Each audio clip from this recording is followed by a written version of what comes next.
살아계신 하나님 아버지, 또 새날을 허락해 주심을 감사합니다. 오늘 하루의 삶도 하나님께서 붙잡아 주시고 인도하여 주시옵소서.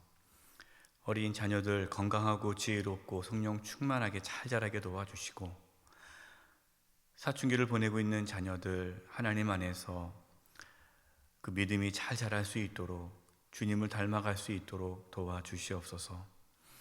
학업 중에 있는 자녀들 지혜와 명철을 주시고 진학의 길을 열어주시며, 군복무 중에 있는 자녀들, 해외 유학 중에 있는 자녀들, 흩어져 있는 성도님들을 하나님께서 눈동자와 지켜 주시옵소서.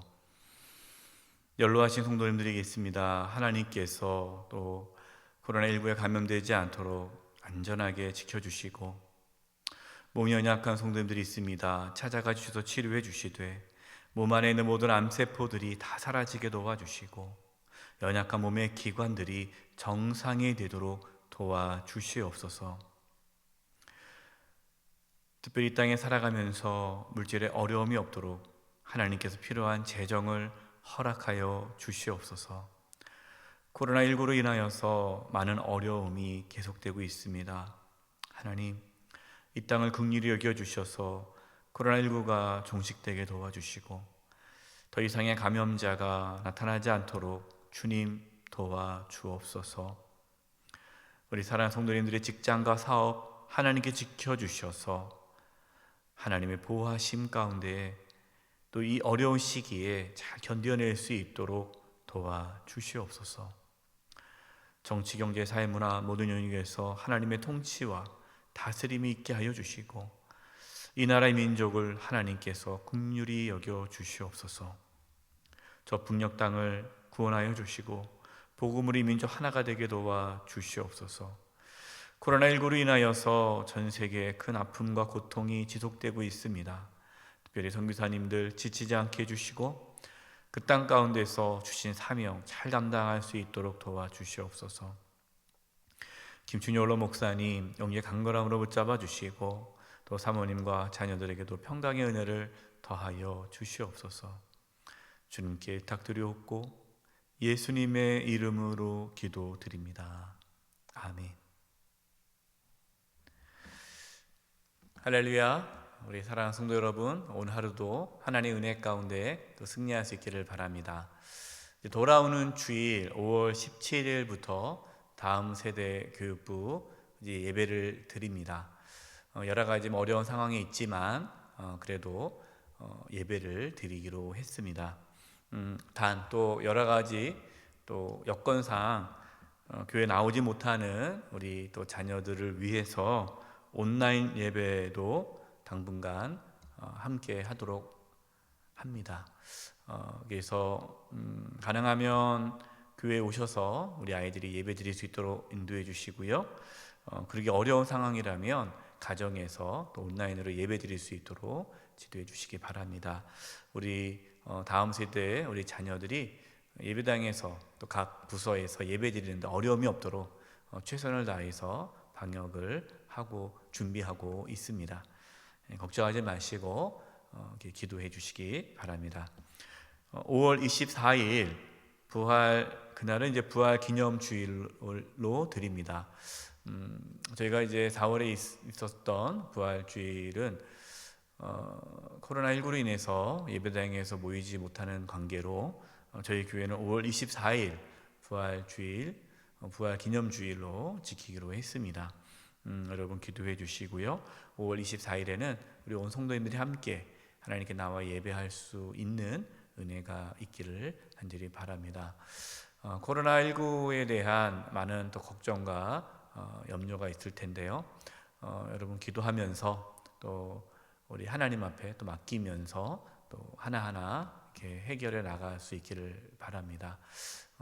위해서 기도해 주시고 5월 17일 다음 세대 교육부 예배를 위해서 기도해 주시고 5월 24일 부활 기념 주일 예배를 위해서 기도해 주시기 바랍니다. 그리고 이제 5월 18일부터 새벽 기도회 수요 사경에 또 함께 예배당에서 예배를 드리도록 하겠습니다. 오늘 나눌 말씀은 시편 15편 1절에서 5절입니다. 시편 15편은 참된 예배자의 모습에 대해서 말씀해 주십니다. 하나님께서는 단순히 예배를 드리는 것, 하나님께 나와 예배하는 것, 그것과 가지고 하나님께서 만족하고 기뻐하지는 않으십니다.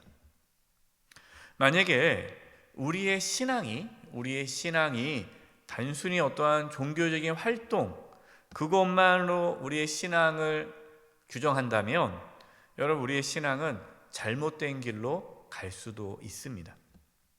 예수님께서 이 땅에 오셨을 때 종교 지도자들을 책망했습니다. 여러분, 종교 지도자들이 그 당시에 하나님을 섬기는 데 있어서 부족함이 있었습니까? 아니, 전혀 없었어요. 안식일을 잘 지켰죠. 제사도 잘 드렸죠. 11조 생활도 잘했죠. 또 하나님 말씀도 잘 가르쳤죠. 또 말씀을 또 읽었죠. 전혀 종교 지도자들이 하나님을 섬기는 데 있어서 종교적인 활동을 게을리 했거나 부족함은 없었습니다. 그러나 예수님께서는 종교 지도자들을 책망하셨습니다. 그 이유가 뭡니까? 종교 지도자들은 단순히 그런 종교적인 활동만으로 하나님을 섬긴다라고 생각했기 때문에 정말 그 마음에 하나님을 사랑하는 마음, 또 하나님을 경외하는 마음, 또 하나님을 사랑하고 경외하는 자가 정말 삶 속에서 그렇게 예배자로 살아가야 되는데, 그렇게 살아가지 못하고 삶과 신앙이 분리된 채로 그렇게 신앙생활을 하고 있는 종교 지도자들을 예수님은 책망하신 것입니다. 여러분, 하나님께서 원하시는 것은 단순한 예배 행위가 아니라 하나님을 닮아가는 것, 하나님을 닮아가는 삶, 거룩한 삶을 우리가 살기를 원하십니다. 오늘 이 부분에 대해서 말씀해 주고 계십니다. 1절입니다. 여호와여, 주의 장막에 머무를 자 누구오며 주의 성산에 사는 자 누구오니까. 시편 15편도 다윗이 이제 고백한 시인데요. 다윗은 누가 하나님의 집에 머물고 누가 하나님의 거룩한 산에서 살 수 있는가라고 질문을 합니다. 여기서 하나님의 집이란 하나님의 성전을 뜻하죠. 하나님의 성전에 머물고 하나님의 계신 산, 그곳에 산다는 것은 하나님을 예배하는 자를 뜻하는 겁니다. 그러니까 다윗은 누가 하나님께 예배하러 하나님께 나갈 수 있겠는가? 누가 하나님께 예배하는 자인가? 누가 하나님께서 기뻐하는 예배자인가? 라고 질문을 하고 있는 거예요. 여러분, 이 질문은 너무나도 중요합니다. 왜냐하면 단순히 그냥 하나님의 성전에 가서 하나님께 예배한다고 해서 하나님께서 그 예배하는 자의 예배를 다 받으시는 것은 아니기 때문이에요. 하나님께서 말라기 선지자를 통해서 성전 문을 닫을 자가 있었으면 좋겠다라고 말씀하지 않으셨습니까? 성전 문을 닫을 자가 있었으면 좋겠다. 왜냐하면 이스라엘 백성들이 하나님께 나와서 예배를 드리는데 삶 속에서 악을 행하는 거예요. 하나님을 사랑하는 마음도 없고 하나님을 경외하지도 않고 세상 사람들처럼 똑같이 악을 행하면서 예배 드릴 때만 와서 하나님께 예배를 드리는 거예요. 형식적인 예배, 마음에도 없는 예배, 삶이 없는 예배, 하나님께서는 그 예배를 더 이상 받고 싶지 않다, 역겹다, 싫다라고 말씀하시면서 차라리 그러한 자들이 예배 드리지 못하도록 성전 문을 닫을 자가 있었으면 좋겠다라고 하나님께서 말라기 선지자에게 말씀하셨습니다. 여러분, 만약에 하나님께서 예배 자체를 기뻐하신다면, 예배 드리는 그 행위를 기뻐하신다면 성전 문을 닫으란 말 안 하시겠죠. 그 사람이 어떻게 살았든 간에 와서 하나님께 제사만 잘 드린다면 좋은 거 아니겠습니까? 그런 하나님은 그렇지 않으세요. 하나님은 예배 행위가 중요한 것이 아니라 그 예배자가 어떻게 살았느냐, 이것에 하나님은 관심이 있으십니다. 여러분, 누가 하나님께서 기뻐하는 예배자로 설 수 있습니까? 이제 이 부분에 대해서 2절 이후로 구체적으로 말씀해 주십니다. 2절입니다. 정직하게 행하며 공의를 실천하며 그의 마음에 진실을 말하며. 여러분, 하나님께서는요, 정직하게 살고 정직하게 공의를 실천하고 마음에 진실을 말하는 자, 그 사람이 드리는 예배를 기뻐하신다라는 거예요. 그래서 하나님은 예배자가 어떠한 삶을 살기를 원하십니까? 예, 정직하기를 원해요. 저와 여러분 정직할 수 있기를 바랍니다. 그러나 세상은 어떻습니까? 세상은 정직하지 못해요. 자신에게 유리하도록 속입니다. 정직하지가 않아요. 그리고 그것이 뭐라고 말해요? 그것이 지혜로운 삶의 방식이라고 얘기해요. 속이는 거예요. 자기에게 유리하도록. 여러분, 그것은 잘못된 삶이에요. 저와 여러분은요, 손해가 오더라도, 어려움을 당하더라도 정직하고 공의대로 행동해야 합니다. 진실을 말해야 돼요. 이것이 하나님께서 기뻐하는 예배자의 모습입니다. 3절입니다. 그의 혀로 남을 허물하지 아니하고 그의 이웃에게 악을 행하지 아니하며 그의 이웃을 비방하지 아니하며. 이제 하나님께서 기뻐하시는 예배자는 어떤 사람이냐? 어떠한 자가 하나님 기뻐하는 예배자냐? 이웃에게 아픔과 고통을 주지 않는 거죠. 그러니까 이웃을 사랑하는 자예요.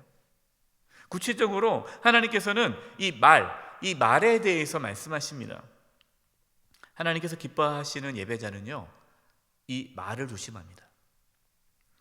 대부분의 악은 말을 통해서 나타납니다. 그래서 우리가 말을 조심하지 않으면, 우리의 혀를 조심하지 않으면 우리는 말로써 많은 악을 범할 수가 있습니다. 우리는 다른 사람의 허물을 드러내고 모함하는 말을 해서는 안 돼요. 우리가 이렇게 수근수근거리지 않습니까? 뒤에서 어떤 누군가를 흉을 보고 그렇대 하고 정확한 사실인지도 확인하지 않고 부정적인 이야기를 전달하는 경향이 있어요. 수근수근거리고 비방하고 모함하고. 여러분, 이것은 정말로 하나님께서 기뻐하지 않은 죄악입니다. 오늘 3절 말씀에 이웃에게 악을 행하지 아니하며. 여러분, 이웃에게 악을 행해서는 안 돼요. 또 그의 이웃을 비방하지 아니하며. 그래서 비방이라는 것은 뒤에서 모르게 험담하는 것도 비방이지만, 바로 앞에서 상대방에게 모욕적인 말을 하는 것, 상처가 되는 말을 하는 것, 여러분, 이것도 비방이에요. 그래서 우리는 말로써 다른 사람에게 상처를 주어서는 안 됩니다. 모이면 다른 사람의 어떤 흉을 보는 분들이 있어요. 그냥 그게 습관에 돼 있어요. 모이면은 누군가를 막 이렇게 흉을 봐야 돼요. 누군가를 막 이렇게 끌어내려야 돼요. 그래야 이렇게 편하신 분들이 있어요. 여러분, 그것은 정말 하나님께서 싫어하는 모습이에요. 아니면 말고, 말한 다음에 나중에 결과적으로 아니에요. 그럼 아니면 말지 뭐. 이 상대방은 다 상처를 받았는데 정확하지 않은 내용을 부풀려가지고 상대방을 막 모함하고 끌어내리는 다음에 그것이 사실이 아니라는 걸 알고 나서도 그냥 넘어가는 거예요. 여러분, 완벽한 사람이 어디 있겠습니까? 다 부족하죠. 그렇기 때문에 우리는 가능하면 허물을 덮어주고 좋게 봐주어야 해요. 정확하지 않은 나쁜 소문을 전하지 말아야 됩니다. 여러분, 어떠한 부정적인 일을 들었습니까? 그러면 그것에 대해서 말을 옮기지 마세요. 말을 옮기는 것은 그 죄에 함께 가는 거예요. 사람을 살리고 세우는 덕스러운 말을 해야 합니다. 부정적이고 깎아내리고 공동체를 파괴하고 여러분, 이러한 말을 하는 사람은요, 정말 하나님께서 기뻐하지 않고 그 사람이 드리는 예배를 하나님께서 기뻐하지 않는다라는 거예요. 신앙의 성숙은 뭘로 나타납니까? 신앙의 성숙은요, 말로 나타납니다. 말을 가리고 조심하고 덕스럽게 하는 분이야말로 성숙한 신앙인이에요. 그러나 성숙하지 않은 신앙을 가지신 분들, 신앙이 성숙하지 않으신 분들은요, 어떡합니까? 함부로 말을 합니다. 그냥 생각나는 대로 말을 하는 거예요. 다른 사람을 모함하고 비방하고 깎아내리는, 여러분, 이것이 정말 성숙하지 못한 신앙이에요. 기억하십시오. 하나님은 우리가 하는 모든 말을 다 듣고 계십니다. 절대로 여러분 사람을 깎아내리거나 모함하지 마십시오. 네 번째, 4절입니다. 4절, 그의 눈은 망령된 자를 멸시하며 여호와를 두려워하는 자를 존대하며 그의 마음에 서운한 것은 해로울지라도 변하지 아니하며. 자, 하나님께서 기뻐하시는 예배자는 망령된 자를 멸시한다라고 말씀하고 있어요. 여기서 망령된 자는 누굽니까? 하나님을 무시하고 하나님을 대적한 자, 하나님의 이름을 망령되이 부르는 자, 하나님을 이렇게 두려워하지 않는 자죠. 그들의 삶을 멸시하는 자가 하나님께서 기뻐하는 자라는 거예요. 악인, 하나님을 무시하고 하나님을 대적하는 그 악인이 아무리 세상에 부귀 영화를 가졌다 하더라도 그의 삶을 부러워하지 않는 거예요. 오히려 그 악인의 삶을 경멸하는 것입니다. 여러분, 이 말씀을 오해하면 안 돼요. 이 말씀을 오해해가지고 하나님을 섬기지 않는 세상 사람들을 경멸하고 무시하고 함부로 대하라는 뜻은 아닙니다. 여기서 망령된 자를 멸시하라는 것은 그렇게 악한 자가 형통하게 살아가는 그 삶을 부러워하지 말고 그 삶을 멸시해라. 나는 그렇게 살고 싶지 않다라고 여기라는 거예요. 우리가 예수 믿지 않는 사람들 존중해야죠. 이렇게 또 섬겨야죠. 그들을 깔보거나 무시하라는 뜻은 아닙니다. 우리는 여호와를 두려워하는 자를 존대하며, 누구를 존경해야 돼요? 하나님을 두려워하는 자, 하나님을 경외하는 자를 존경하는 거예요. 그 삶을 따라가는 거예요. 돈 많고 또 권력 있고 그 삶을 부러워하는 것이 아니라 정말 어떠한 상황에서도 하나님을 경외하며 살아가는 자, 그분의 삶을 부러워하고 나도 그렇게 살고 싶다라고 그렇게 삶을 따라가라라는 것입니다.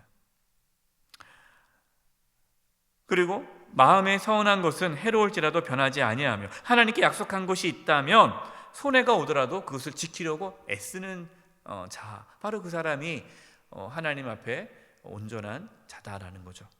5절입니다.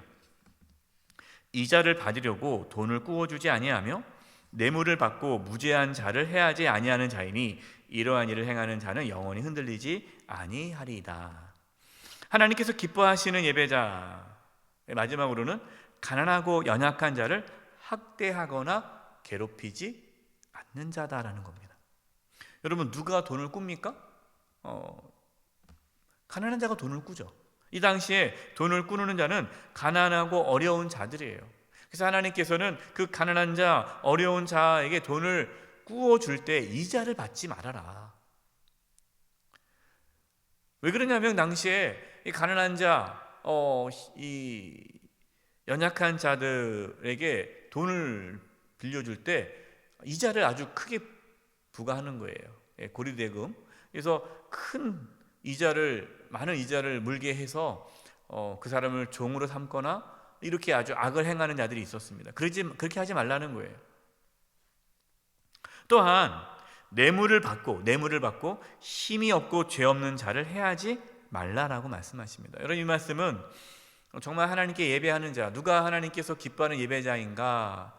가난하고 힘없고 연약한 자들을 돌보고 그들을 지켜주는 자가 하나님께서 기뻐하는 예배자다라는 뜻입니다.